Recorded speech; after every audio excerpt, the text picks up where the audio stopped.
KPK mengkaji wacana penambahan dana partai politik dari anggaran pendapatan dan belanja negara atau APBN. Untuk mewujudkan tambahan dana parpol tersebut, KPK mendorong perubahan sistem parpol yang lebih transparan dan akuntabel. Apakah wacana ini bisa jadi solusi anti korupsi atau jalan pintas menyesatkan?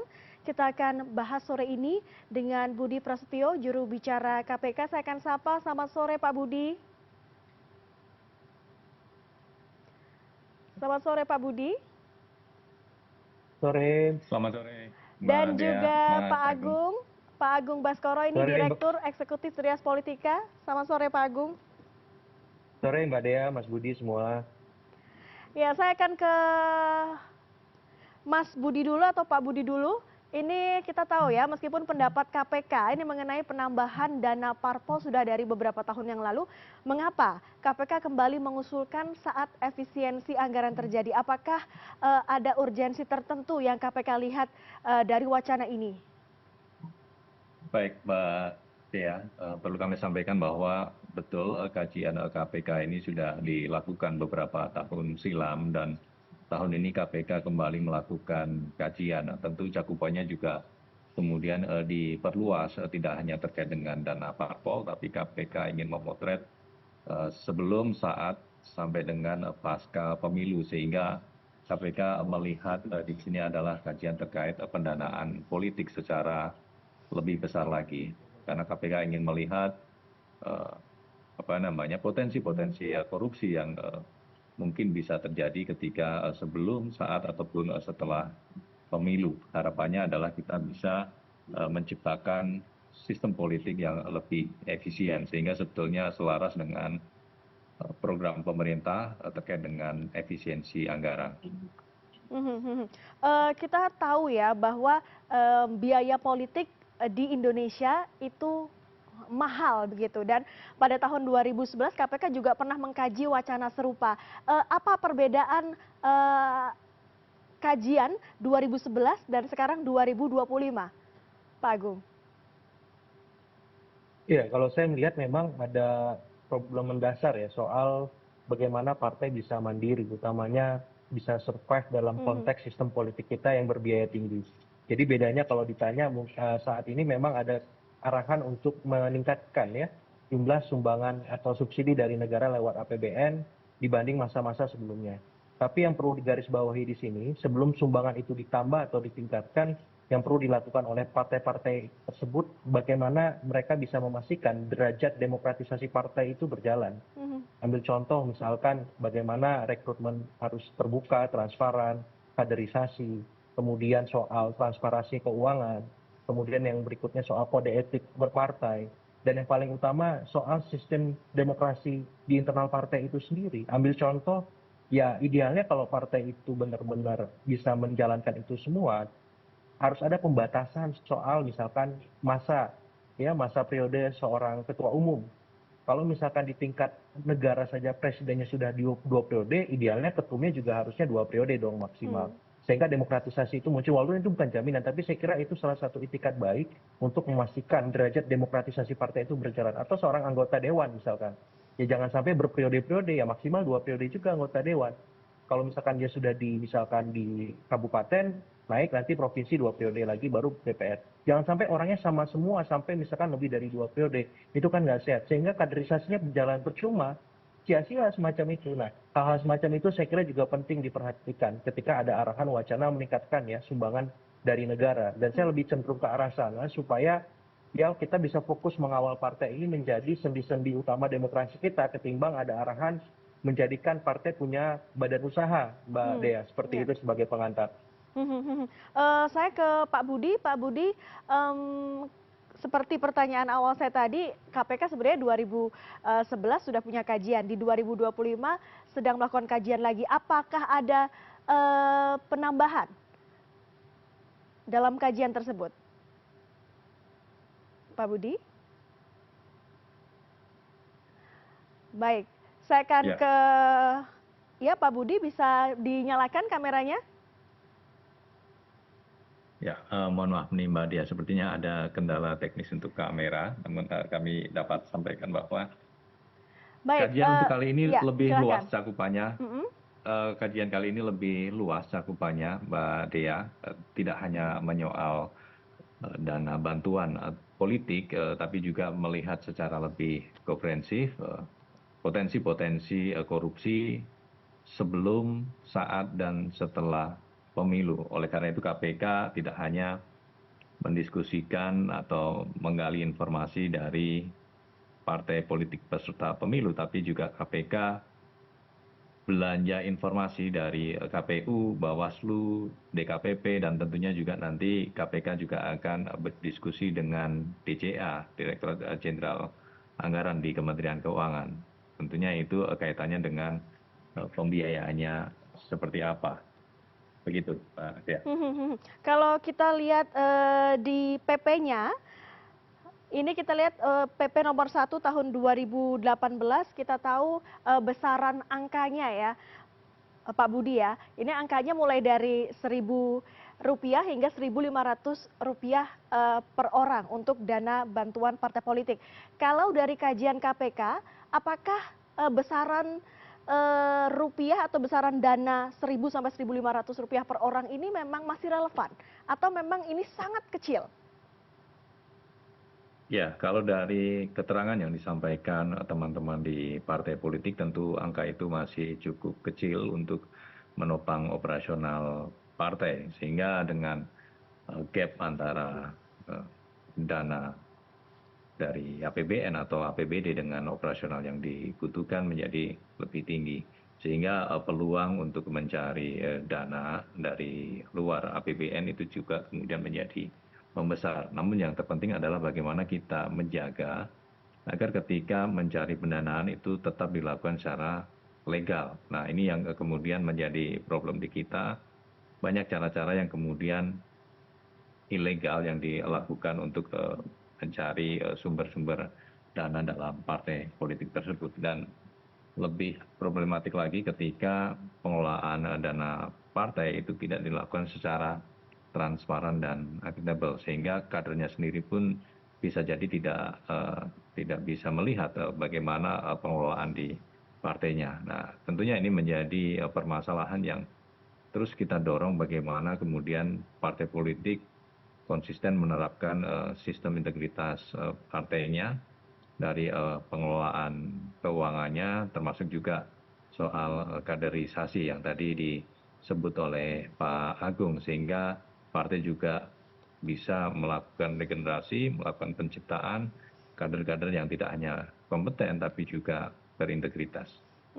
Jadi dana bantuan yang dinilai KPK terlalu kecil, kemudian juga bagaimana kaderisasi dan integritas. Saya mau ke Pak Agung Baskoro. Pak Agung Baskoro, boleh digambarkan nggak kalau kita bicara partai-partai besar yang ada di Indonesia, bagaimana sebenarnya potret keuangan mereka, profil keuangan mereka dengan biaya real, biaya politik real setiap tahun, kalau bisa setiap bulan begitu. Apakah memang biayanya begitu mahal? Sehingga Rp1.000 sampai Rp1.500 per orang ini sangat kecil. Iya, kalau misalkan dalam event-event politik yang dilakukan serentak seperti 2024 kemarin, biaya itu sangat kecil, Mbak Dea ya, sehingga memang ada arahan itu perlu ditambah. Dan beberapa partai yang bisa jadi rujukan, partai-partai besar yang selama ini sudah mapan seperti PDIP, Golkar, ataupun Gerindra, memang selain mengharapkan bantuan dari subsidi negara lewat APBN dan APBD, mereka juga mengoptimalkan soal iuran-iuran anggota ya. Apakah sifatnya secara sukarela ataupun memang dalam tanda petik ada kewajiban untuk membantu partai ketika memang anggota-anggota tersebut terpilih baik di level anggota DPRD tingkat 1, di provinsi, tingkat 2, di kota kabupaten maupun di tingkat pusat ya. Nah, yang kedua memang juga ada arahan dari iuran-iuran anggota yang memang dalam tanda petik diberikan ke lapangan secara finansial, apakah dia berlatar pengusaha ataupun profesional yang memang dianggap punya kelebihan logistik ataupun resources untuk membantu. Nah, di luar itu saya melihat memang tidak menutup kemungkinan ada arahan ya, keuangan partai itu juga bersumber dari event-event elektoral itu sendiri ya. Misalkan dalam konteks partisipasi di pileg ataupun pilkada, seringkali beberapa calon anggota legislatif ataupun calon anggota kepala daerah itu dimintai semacam sumbangan sukarela untuk membiayai operasional partai selama kegiatan pemilu berlangsung, apakah itu pileg ataupun pilkada. Jadi secara sederhana proses pendapatan ataupun pendanaan partai yang dikelola sebagian besar partai berasal dari itu, baik itu iuran dari anggota, sumbangan dari negara, maupun keterlibatan partisipasi iuran dari para peserta caleg-caleg ataupun cakada ketika mereka melibatkan partai terkait sebagai kendaraan politik. Nah, di luar itu semua memang masih remang-remang, Mbak Dea ya. Misalkan sumbangan perorangan dari swasta, dari perseorangan lain, itu memang saya belum lihat ada arahan untuk diperjelas, dibuat lebih transparan, sehingga kita tahu seberapa besar sih pendanaan yang dibutuhkan sebuah partai ketika ingin survive dalam sistem politik kita, ataupun ketika event elektoral akan berlangsung atau menjelang itu. Sehingga publik juga jadi tahu kira-kira kenapa partai ini performanya tidak maksimal saat menyalurkan aspirasi ataupun ketika masa kampanye berlangsung, kenapa kurang promosi dan seterusnya. Jadi itu saya kira menjadi poin penting bagaimana ke depan selain subsidi negara ditingkatkan, saya kira juga penting bagaimana anggota itu juga aktif membantu partai dengan iuran-iuran itu. Nah, di dalam ADART partai, saya seringkali tidak menemukan ya berapa jumlah iuran anggota yang memang secara definitif ditetapkan dalam ADART itu. Dan itu bagian dari demokratisasi juga. Sehingga tanggung jawab mengelola partai, pendanaannya itu tidak hanya tergantung pada ketum atau bendum atau pengurus-pengurus strategis saja, tapi juga melibatkan seluruh anggota ya, dari mulai level anggota biasa sampai anggota yang punya kewenangan strategis. Mungkin seperti itu, Mbak Dea. Saya ke Pak Budi. Pak Budi, yang tadi dijelaskan oleh Pak Agung adalah misalnya kita sebut saja ini dana sumbangan itu wilayahnya abu-abu. Apakah dari yang diteliti oleh KPK sekarang termasuk akan mengurus soal sumbangan-sumbangan misalnya dari pihak lain di luar partai politik? Tentu Mbak Dea, tadi selaras dengan apa yang disampaikan Pak Agung, bahwa kalau kita melihat data realisasi anggaran untuk pelaksanaan pemilu 2024 itu kurang lebih sebesar 71 triliun, membengkak cukup besar dari pemilu sebelumnya di 2019, kurang lebih sekitar 45 triliun. Nah, ini juga menjadi bagian yang KPK kaji, mengapa biaya politik juga sangat besar. Tentu kita juga punya kebutuhan bagaimana kita mengefisiensikan pemilu tersebut. Terkait dengan operasional parpol, seperti yang tadi disampaikan Pak Agung, memang cukup besar, dan biasanya kita bisa melihat trennya. Mungkin dalam keseharian itu mungkin tidak terlalu besar, tapi ketika ada event-event elektoral kemudian biaya partai itu membengkak. Nah, kita juga ingin bagaimana menekan biaya tersebut supaya tidak terlalu besar. Dengan kebutuhan atau biaya yang tidak terlalu besar tersebut, kita kemudian bisa menekan sumber-sumber keuangan politik yang tentunya dengan kebutuhan yang lebih kecil kita bisa lebih mengkontrol. Sehingga sumber-sumber keuangan dari politik nantinya harapannya adalah didapatkan dengan cara-cara legal. Kenapa ini penting? Karena jika hal itu dilakukan secara ilegal, tentu akan menimbulkan sebuah benturan kepentingan atau konflik kepentingan ketika misalnya pemodal memberikan sumbangan dana kepada partai politik, maka ketika seseorang tersebut menjadi pejabat terpilih, tentu ada kemudian balas budi begitu ya Pak Agung ya kepada pemodal tersebut dengan berbagai modusnya. Nah, itu yang kemudian sangat dekat isunya dengan korupsi. Terlebih kalau kita melihat histori penanganan perkara yang dilakukan oleh KPK, kita lihat cukup masif disumbang dari produk atau aktor-aktor politik, baik dari kepala daerah ya, gubernur, bupati, wali kota, ataupun DPRD dan DPR. Itu menjadi salah satu concern kami ketika melihat histori penanganan perkara di KPK. Ya, Pak Budi, yang menarik juga, ini Ketua Komisi 2 DPR RI juga menyoroti bahwa penambahan dana kampanye ini bukan faktor tunggal ya untuk mewujudkan cita-cita anti KKN dalam pemilu, tapi juga integritas para konstituen saat menghadapi pemilihan umum seperti mereka masih permisif ya dengan politik uang. Bagaimana KPK menanggapi ini?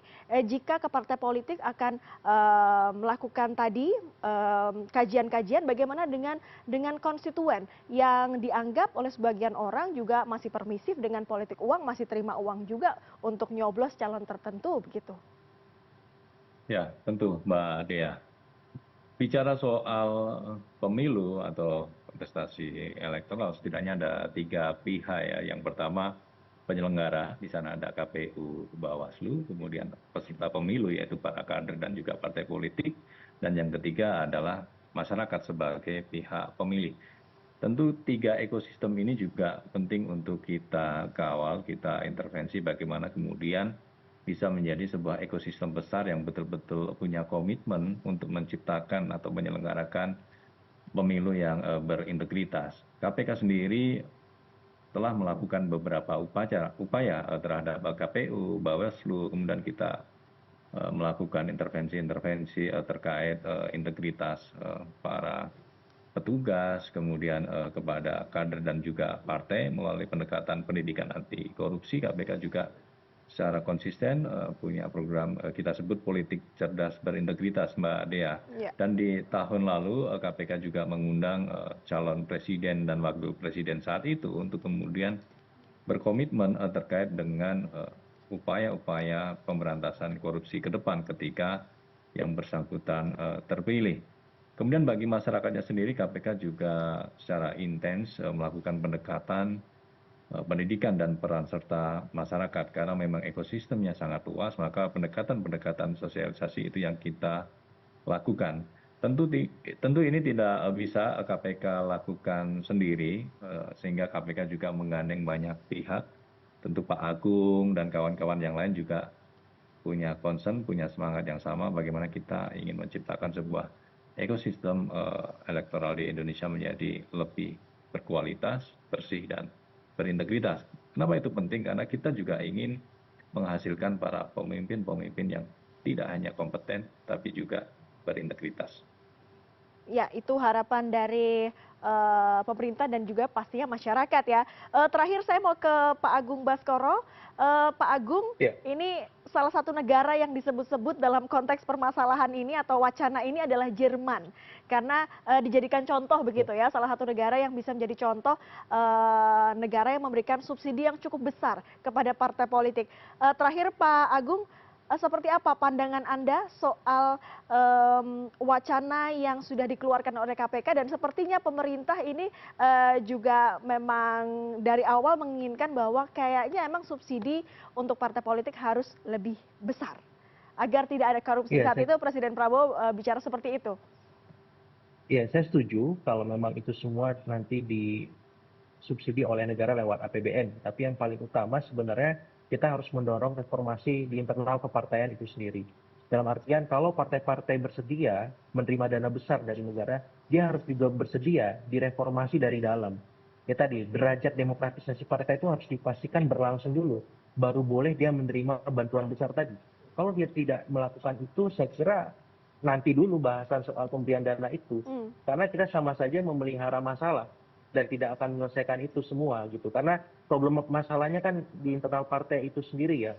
Kita bicara demokrasi di luar, kemudian dalam konteks negara, penyelenggaraan dan seterusnya, tapi di internal mereka itu belum selesai soal demokratisasi itu. Dan saya berharap ini bisa menjadi awalan positif, kita memulai arahan mereformasi itu secara bertahap lewat pendanaan partai. Bagaimana partai bisa survive, bisa berlangsung terus-menerus menyelenggarakan fungsi-fungsinya, sehingga Party ID, kedekatan pemilih dengan partai itu bisa meningkat yang hari ini sangat rendah di Indonesia. Dan saya nggak tahu kalau di Jerman mungkin bisa lebih tinggi dan pengawasannya lebih baik, Mas Budi ya.